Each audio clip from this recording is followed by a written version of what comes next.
Work from Home Burnout, Dr. Sanjay Gupta's Coronavirus podcast for June 23. The ability to work from home is a privilege for many, but it also comes with unique stressors. While working remotely decreases your exposure to the coronavirus, it can also lead to feelings of loneliness and a difficult juggle for working parents. CNN Chief Medical Correspondent Dr.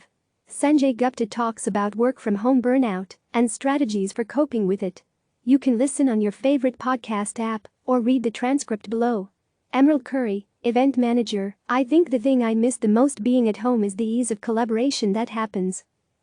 We all learn things from each other in the sales part of event management. And it should be exactly the same at home. You still have a phone, and you can still call them. But for some reason, it feels like so much more work. Dr. Sanjay Gupta: I think Currie, who's an event manager, speaks for so many of us who have been working from home for months now. I've been recording this podcast from a closet in my basement, and I've got to admit I miss my team. I miss the chance encounters in a hallway where some of our greatest plans have been hatched. But I also acknowledge that remote working has been a privilege and also comes with some benefits. Image Bara, relationship coach: the best thing about working from home is basically all the freedom that it has provided me to kind of live my life on my own terms. Gupta, Image Bara is a relationship coach. Jbara: I don't see myself going back to an office ever again. Gupta: even if, like him, you feel you've adapted to your new work reality, you might still be missing face-to-face interactions with coworkers. And burnout is a real risk, especially if you have kids at home. So today I'm going to be talking about what might be contributing to feelings of stress for those working remotely, and also provide some strategies for coping with it. I'm Dr. Sanjay Gupta, CNN's Chief Medical Correspondent. And this is Coronavirus, Fact vs. Fiction. Catherine Vassell, Senior Writer, CNN Business: so our bodies are equipped to handle stress in short bursts. So then burnout can happen when we experience stress over a long period of time. But actually, it can happen when you're working from home too. Gupta: that's Catherine Vassell, Senior Writer for CNN Business. She writes CNN's Work Transformed newsletter and has been covering the impact of this pandemic on how we work. What started out as tips for setting up a home office quickly shifted into a remote work survival kit for employees who may never return to their cubicles. Vassell: in reality, how we work is going to be forever changed from this, right? Some companies have said, if you want to work from home permanently, you can. Gupta: like tech companies Twitter and Facebook. They both announced that they will allow some employees to continue working from home if they want to.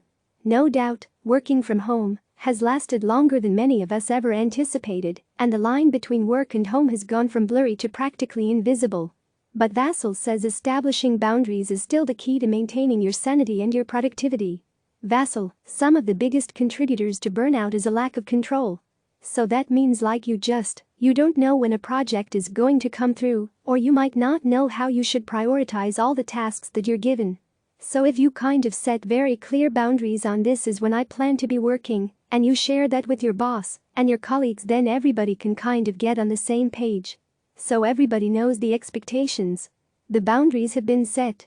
Gupta: if you're balancing work with other tasks, Vassell has a good suggestion: combine easy ones with hard ones.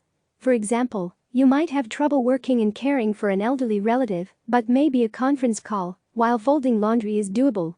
She also encourages workers to identify a power hour or a chunk of time during which you will feel most productive.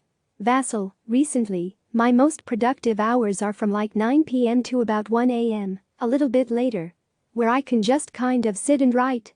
So that's where you need to figure out what would work best for you. Gupta: working from home has consequences not just for efficiency, but for getting those creative juices flowing. We can't just pop into a colleague's office anymore to ask a question or take a joint coffee break to discuss a new idea. The loss of those social interactions can make remote working feel both harder and lonelier, so make sure to find a way to reach out to colleagues on video chat for consistent face-to-face time. But that doesn't mean you need to be available anytime someone from the office calls. Vassell's reporting and research has found that it's more important than ever to definitively sign off at the end of the day and then go make time for yourself. Vassell: and I know that sounds so ridiculous right now for people who are like, yeah, right, I have no time for myself. I get that, personally. But it really is important to kind of take a step back and really focus on yourself for a little bit, so then you can be just better for everyone around you as well. Gupta, which brings us to one of the most difficult aspects of working from home, childcare. David Anderson is a clinical psychologist and senior director at the Child Mind Institute. David Anderson, Senior Director of National Programs and Outreach, Child Mind Institute. So what we've seen, especially at the beginning of the coronavirus crisis, is the sense that parents' work hours haven't seemed to decrease, even though we do hear that a lot of workplaces, at least at the outset of the coronavirus crisis, became more empathic to that balance for parents. Gupta, he's been working with children and parents who are trying to navigate this new normal.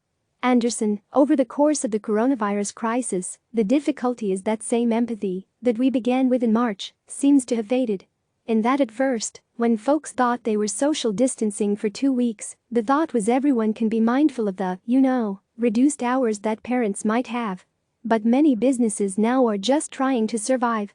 Gupta, which in turn adds to the pressure on parents who have been acting as teachers and playmates on top of their normal jobs. And now, many kids are getting out of virtual school only to find out that their summer activities have also been cancelled. With nothing to structure their kids' days, Anderson is hearing from tons of parents who feel they are now at a breaking point. Anderson, for anyone going through a stressful experience where there is no end in sight, our immediate intervention with that person is to chunk time, as in try to think about just the few days in front of your face. That's it. Like we're not thinking about July right now. We're thinking about how to get through the weekend. Gupta, Catherine Vassell, the CNN business writer, has a toddler and a 7-month-old. She has advice specific to having younger kids who might be interrupting your work to try to get you to play with them. Vassell, try going like all in with them for an hour or so and really take them out and run around with them if you can, if it's safe, or sit down and really play for them and kind of get them so that they might be satisfied for a little bit longer. So then you can then go work for a longer chunk of time. So you don't feel like you're working in like fits and spurts, which can be hard, and feel like you're kind of stuck on that hamster wheel. Gupta, and, again, make sure to communicate your needs with your colleagues. Let your boss know if you need help. If you have a partner, try alternating shifts with them. Maybe they can work in the morning while you're on kid duty, and you can switch in the afternoon. Have the grandparents video chat with the kids for a while. Coming up with creative solutions is tiring, so don't forget to check in with yourself as much as you check your to-do list. I can tell you, the opportunity to work from home has been a blessing and a burden. You probably feel the same way. You get to see your kids more, your spouse and the people you live with, but work-life balance might also be harder to find. So don't beat yourself up. We're all learning as we go. I promise you that. Set boundaries, take time off, if you can, and communicate with your employer if you need to make changes to your schedule. Good communication is key, even if it seems hard at the time. This might be the new normal, but it could also be a better normal. We'll be back tomorrow. Thanks for listening. If you have questions, please record them as a voice memo and email them to asksanjay@cnn.com. We might even include them in our next podcast. You can also head to cnn.com coronavirus and sign up for our daily newsletter, which features the latest updates on this fast-moving story from CNN journalists around the globe. For a full listing of episodes of Coronavirus, Fact vs. Fiction, visit the podcast's page here. Click subscribe to receive the latest news.